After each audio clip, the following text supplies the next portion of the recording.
ഇത്രയും കാലം ആ നാഗമാണിക്യം നമ്മൾ സൂക്ഷിച്ചില്ലേ, ഇനിയും നമ്മൾ തന്നെ അത് സൂക്ഷിക്കും.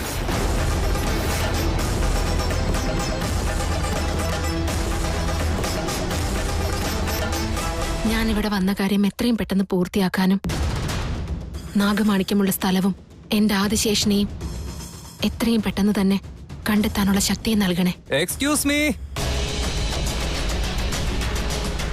ആരാ? ഓ, നിങ്ങളാണോ? ഞാൻ തന്നെ വൺ ആൻഡ് ഓൺലി തൃശ്ശൂർ. പിന്നെ എന്തൊക്കെയുണ്ട്?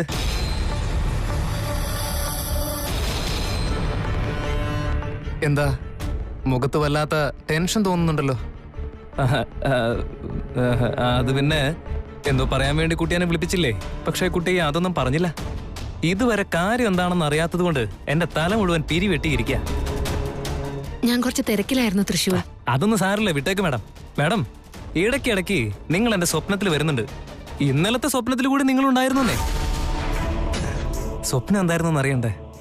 ഒരു വലിയ നെൽപ്പാടം. ആ പാടത്തിലൂടെ നിങ്ങൾ എന്റെ മുമ്പിലൂടെ നടക്കുന്നു, നിങ്ങളുടെ പിന്നിലൂടെ ഞാൻ നടന്നുകൊണ്ടേയിരിക്കുന്നു. ഒരു സുന്ദരമായ പുഴ അടിപൊളിയായി ഒഴുകി പോകുന്നു. നിങ്ങളൊരു പാറയിലിരുന്ന് വെള്ളത്തിലേക്ക് കാലിട്ട് ചിരിച്ചുകൊണ്ടിരിക്കുന്നു. അപ്പോൾ നിങ്ങളുടെ മുമ്പിൽ ഞാൻ മെല്ലെ വന്നു നിന്നു. നിങ്ങളെന്റെ കൈകളിൽ പിടിച്ച് അടുത്തേക്ക് ചേർത്ത് നിർത്തി.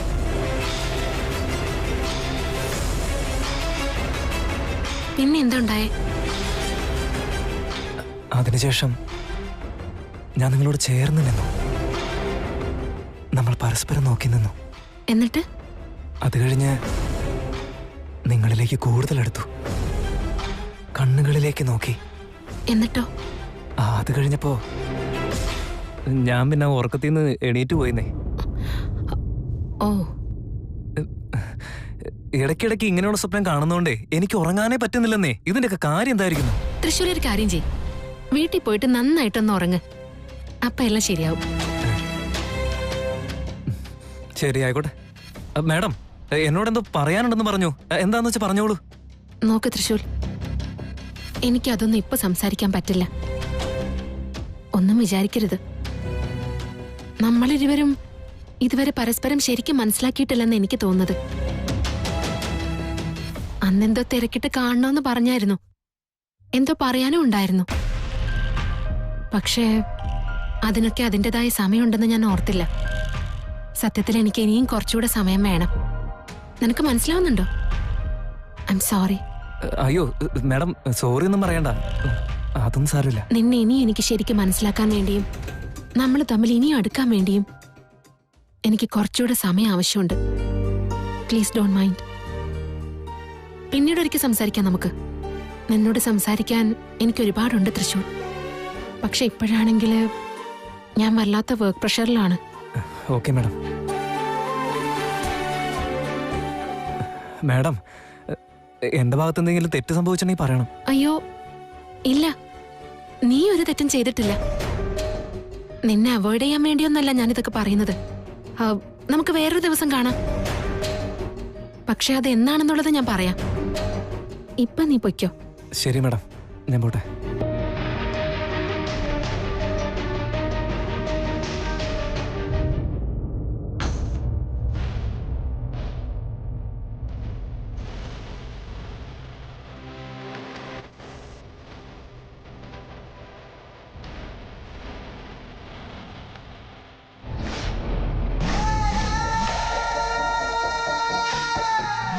എന്താ അവൻ പറയുന്നത്?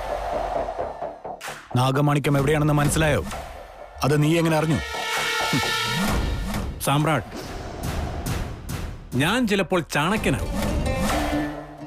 ആ ദിഗ്വിജയ് മണ്ണുമാന്തി അത് കുഴിച്ചിട്ടാലും ഞാൻ ഭൂമി തുരന്ന് അത് മാന്തിയെടുക്കുന്ന ചാണക്യനാ.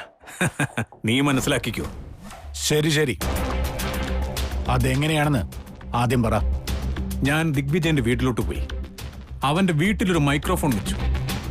നന്ദീശനും ദിഗ്വിജയനും സംസാരിക്കുന്നത് മുഴുവനും ഞാൻ കേട്ടു.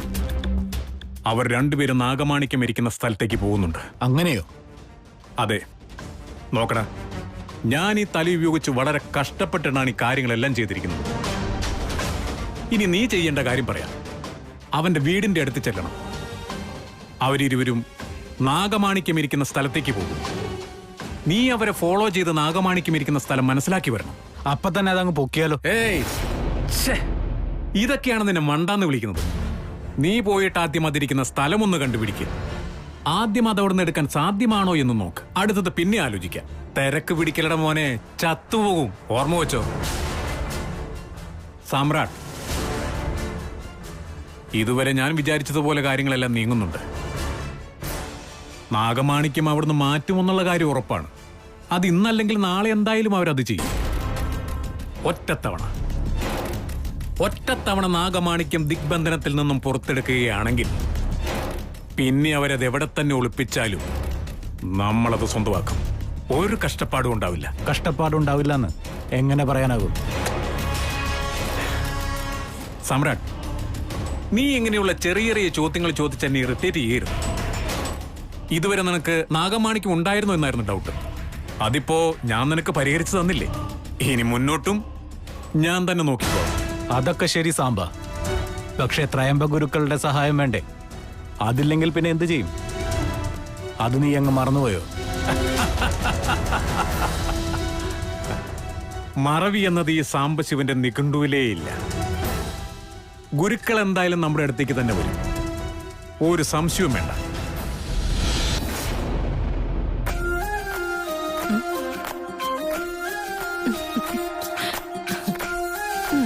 എനിക്ക് ഇതൊക്കെ കിട്ടിയുള്ളൂ.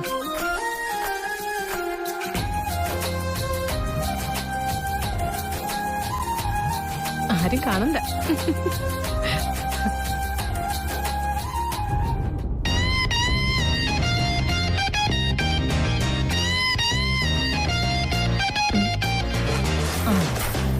ഇത് കൊള്ളാൻ തോന്നുന്നു. എന്താടാ, എന്തു പറ്റി? നിനക്കെന്താ ഒരു വല്ലായിക? നീ കോഫി പോലും കുടിച്ചിട്ടില്ലല്ലോ. അങ്ങനെയൊന്നുമില്ല കൊച്ചു മുതലാളി. അത് മൊബൈലിലൊരു വീഡിയോ കണ്ടായിരുന്നു ഞാൻ. ആ വീഡിയോയിൽ ഒരാള് പ്രേമത്തെക്കുറിച്ച് ഇങ്ങനെ സംസാരിക്കായിരുന്നു. അവനെ കണ്ടപ്പോ തന്നെ എനിക്കെന്തോ പാവം തോന്നിപ്പോയി. അമ്മ എന്ന് പറ, ഒരു പെൺകുട്ടിക്ക് നമ്മളോട് എന്തെങ്കിലും ഇഷ്ടം തോന്നാന്ന് വിചാരിക്ക്. എന്തിനായിരിക്കും ആ ഇഷ്ടം തോന്നുന്നത്? എന്തായിരിക്കും അങ്ങനെ ഒരു ഇഷ്ടം തോന്നാൻ കാരണം? എന്താ തൃശ്ശൂലെ പെൺകുട്ടികളെ കുറിച്ചൊക്കെ സംസാരിക്കുന്നുണ്ടല്ലോ, എന്തു പറ്റിയടാ? അയ്യോ അമ്മ, അത് അങ്ങനെയൊന്നുമില്ല. ഉം. മൊബൈലിൽ ഒരു വീഡിയോ കണ്ടപ്പോ എനിക്ക് ഇൻട്രസ്റ്റ് തോന്നി, അതുകൊണ്ട് മാത്രം ചോദിച്ചതാ, വേറൊന്നുമില്ല. വേറൊരു കാര്യം, അമ്മയുടെ ഉത്തരം ചിലപ്പോ കൊച്ചു മുതലാളിക്കും ഉപകാരപ്പെട്ടേക്കും. ദേ നോക്ക്, നിങ്ങളൊക്കെ ഈ കാലഘട്ടത്തിലെ കുട്ടികളാ. ഞങ്ങളുടെയൊക്കെ കാലത്ത് ഇങ്ങനെയുള്ള ഒരു കാര്യം ഉണ്ടായിരുന്നില്ല. നിങ്ങളൊക്കെ ഇന്റർനെറ്റിന്റെ മൊബൈലിന്റെ കാലത്തുള്ളവരെ. നിങ്ങൾക്ക് എല്ലാ കാര്യങ്ങളും അറിയാം. അമ്മ പറയുന്നേ ഞങ്ങൾക്ക് ആ കാര്യങ്ങളൊക്കെ മനസ്സിലാക്കാല്ലോ. ഞങ്ങളുടെ കാലത്ത് നല്ല സ്വഭാവം ഉണ്ടെന്നാ നോക്കിയിരുന്നേ. അതെ ചേച്ചി, ചേച്ചി പറയുന്നൊക്കെ സത്യമാണേ. പണ്ട് കാലത്തൊക്കെ ജീവിതം വളരെ ഈസി ആയിരുന്നു. ഇപ്പോഴാ കഷ്ടം. ഇപ്പൊ ഇതിനൊക്കെ ആർക്കാകെ സമയമുള്ളത്? എല്ലാരും ഭയങ്കര ബിസി അല്ലേ? എല്ലാവർക്കും ടൈം ഒക്കെ ഉണ്ട് മോനെ, പക്ഷെ അതിനുള്ള മനസ്സില്ല, അത്രേ ഉള്ളൂ. സ്നേഹം എന്നത് ഇതിന്റെയൊക്കെ മുകളിലാ മക്കളെ. നിങ്ങളുടെ ഹൃദയത്തിൽ സ്നേഹമില്ലെങ്കിൽ ഒരു പെൺകുട്ടിയും നിങ്ങളെ ഇഷ്ടപ്പെടില്ല. നിങ്ങൾക്ക് ഇഷ്ടപ്പെട്ട ഒരു പെൺകുട്ടിയെ സ്വന്തമാക്കാൻ ഈ മൊബൈൽ കൊണ്ട് സാധിക്കുമോ? ഇല്ലല്ലോ. നല്ലൊരു ജീവിത പങ്കാളിയെ കിട്ടാൻ സമയമെടുത്തേ പറ്റൂ.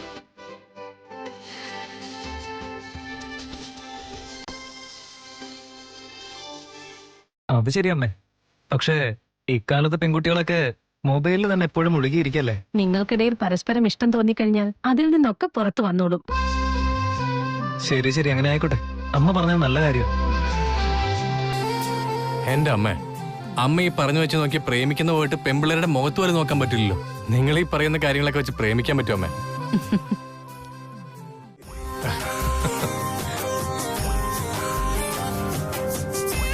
എടാ മോനെ, കഷ്ടപ്പെട്ടാൽ മാത്രമല്ലേ എല്ലാം കിട്ടുള്ളൂ. ഇല്ലെങ്കിൽ ഒന്നും കിട്ടില്ല. നിന്റെ കാര്യം പോട്ടെ, ദിഗ്വിജയന്റെ മകൻ ത്രിവിക്രമൻ, നിനക്കൊക്കെ എന്തോന്ന് കഷ്ടപ്പാട്. ഞാൻ കഷ്ടപ്പെട്ടല്ലേ പറ്റൂ, വേറെ എന്ത് ചെയ്യാനാ? നമുക്ക് തളരാത്തൊരു മനസ്സും സത്യസന്ധമായ സ്നേഹവും ഉണ്ടെങ്കിൽ ഈ ലോകത്ത് എന്ത് നേടാൻ കഴിയും.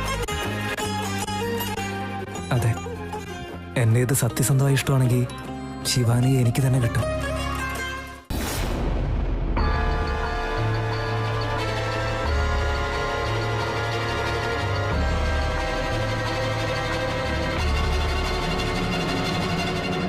നന്ദിച്ച, മുതലാളി. നമ്മൾ ഈ ചെയ്യാൻ പോകുന്ന കാര്യം വളരെയധികം ശ്രദ്ധിച്ചു വേണം ചെയ്യാൻ. ശരി മുതലാളി.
നന്ദീശ, നമ്മളെ ആരോ ഫോളോ ചെയ്യുന്നുണ്ടോന്ന് എനിക്കൊരു സംശയം. അതെ മുതലാളി. നീ ആ ഭാഗത്തും നോക്ക്, ഞാനിവിടെ പോയി നോക്കാം. ശരി.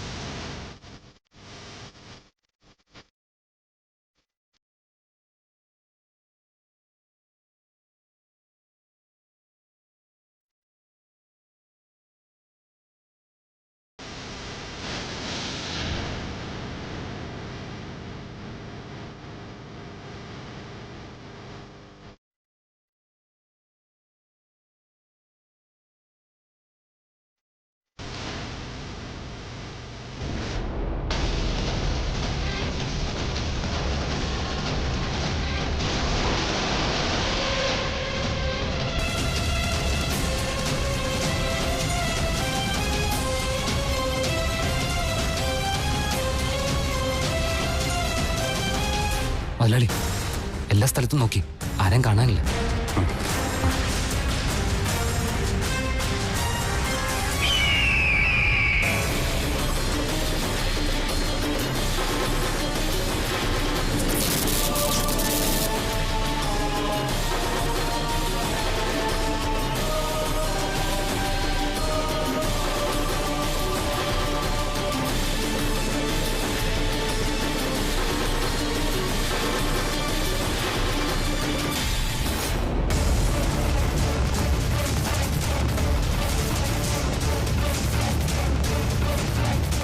മുതലാളി, കണ്ടപ്പോ സന്തോഷമായില്ലേ? അത് ഇപ്പോഴത്തെ സന്തോഷം മാത്രമാണ് നന്ദിച്ച. എന്നാലും നാഗമാണിക്യം ഇവിടെ ഉള്ള കാര്യം സാമ്രാട്ടോ മറ്റാരെങ്കിലുമോ അറിഞ്ഞാൽ കാര്യങ്ങൾ നമ്മുടെ കൈവിട്ടു പോകും. അതുകൊണ്ട് എത്രയും വേഗം തന്നെ ഇതിവിടുന്ന് സേഫായ മറ്റൊരു സ്ഥലത്തേക്ക് മാറ്റണം. അങ്ങനെ ഒരു കാര്യം ആർക്കാ ചെയ്യാൻ പറ്റുമോ മുതലാളി? ദുരാഗ്രഹത്തിന് അളവുമില്ല, ദുഷ്ടത്തരത്തിന് അതിരുമില്ല നന്ദീശ. മുന്നും പിന്നും ചിന്തിക്കുക പോലും ചെയ്യാതെ നീചകൃത്യങ്ങൾ ചെയ്യാൻ ഒരുപാട് പേര് കാത്തിരിക്കുന്നുണ്ട്. അവർക്കൊക്കെ നാഗമാണിക്യം നാളെ കിട്ടുവോ ഇല്ലയോ എന്നുള്ളത് വേറൊരു കാര്യം. പക്ഷേ അവരുടെ എടുത്തിയാട്ടം കാരണം നാഗമാണിക്യത്തിന് എന്തെങ്കിലും സംഭവിച്ച് അത് ആർക്കും പ്രയോജനപ്പെടാത്ത അവസ്ഥയിലേക്ക് കാര്യങ്ങൾ പോകാനും സാധ്യതയുണ്ട്. ഇപ്പോ നാഗമാണിക്യം നമ്മുടെ പരിധിയിലാണ്. ബുദ്ധിപൂർവം തന്നെ ഇതിവിടുന്ന് മാറ്റുന്നതാണ് ഏറ്റവും നല്ലത്.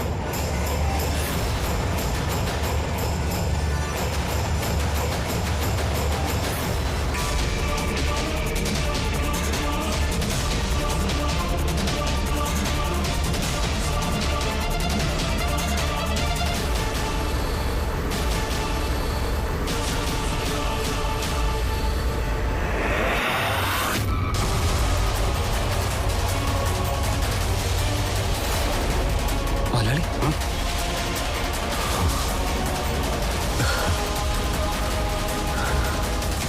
നമ്മൾ ഇതുവരെ ഒരു തെറ്റും ചെയ്തിട്ടില്ല എന്നുള്ളതിന് നാഗമാണിക്യം താനേ വന്നു ചേർന്നു എന്നുള്ളതാണ് സാക്ഷി. പോവാം നമുക്ക്.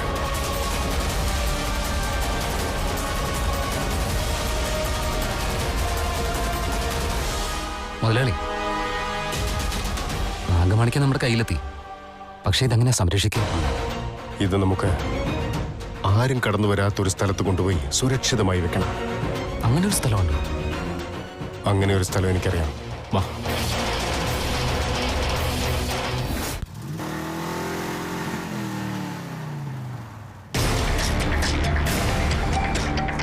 എന്താ ദേവിക്ക് സുഖമല്ലേ?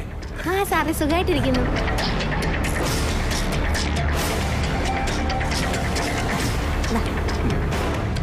സാറേ, സാറിനെ അന്വേഷിച്ച് ഇന്നലെ ഇവിടെ 2 പെൺകുട്ടികൾ വന്നിട്ടുണ്ടായിരുന്നു. പെൺകുട്ടികളോ? അതാരിപ്പോ? വേറെ ആരാവാനാ? വല്ല ജോലി അന്വേഷിച്ച് വന്നതായിരിക്കും സാറേ. ഇനി സാറിനെ കാണുമ്പോ സാറിന്റെ ഫോൺ നമ്പറും അഡ്രസ്സും വാങ്ങിച്ചു വെക്കണോന്ന് ഞാൻ ചോദിച്ചപ്പോ അവര് സാറിനെ നേരിട്ട് കണ്ടോളാന്നാ പറഞ്ഞു.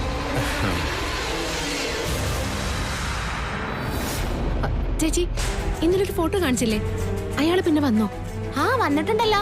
ആ കിടക്കുന്നത് അയാളുടെ കാറ്.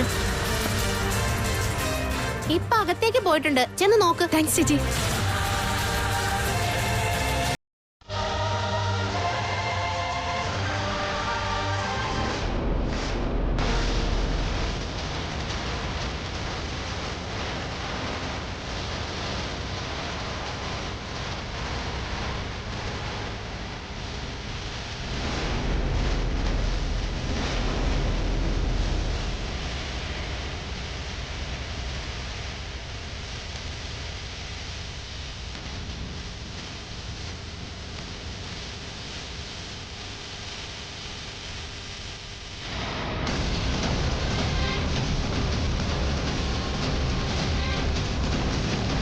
വരട്ടതേ ഉമ്മ. സാറേ, സാറിനെ അന്വേഷിച്ച് 2 പെൺകുട്ടികൾ അകത്തേക്ക് പോയിട്ടുണ്ട്. ആ നിക്കുന്നില്ലേ, അവരാ.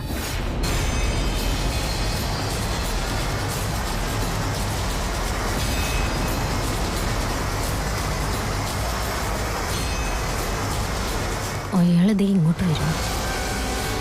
എന്തെങ്കിലും ചെയ്യുന്നില്ല.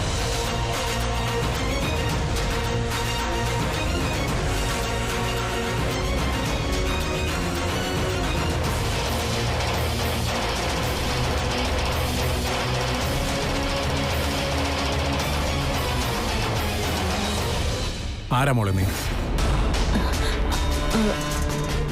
എന്നെപ്പറ്റി ഇവിടെ അന്വേഷിച്ചതായിട്ട് കേട്ടു. എന്തായിരുന്നു കാര്യം? അത് എന്തെങ്കിലും ജോലിക്ക് വേണ്ടിയിട്ടാണോ?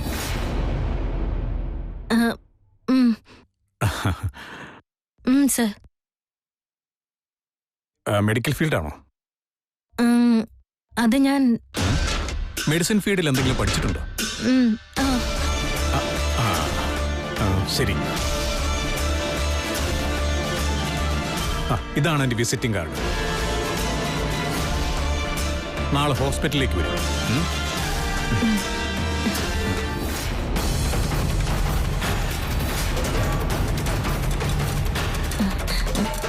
ഒരുപക്ഷെ നാളെ ഞാൻ ചിലപ്പോൾ ഹോസ്പിറ്റലിൽ ഉണ്ടായെന്ന് വരില്ല. ഇന്ന് പ്രത്യേകിച്ച് പ്രോഗ്രാമൊന്നും ഇല്ലെങ്കിൽ ഇപ്പൊ തന്നെ അങ്ങോട്ട് വന്നോളൂ.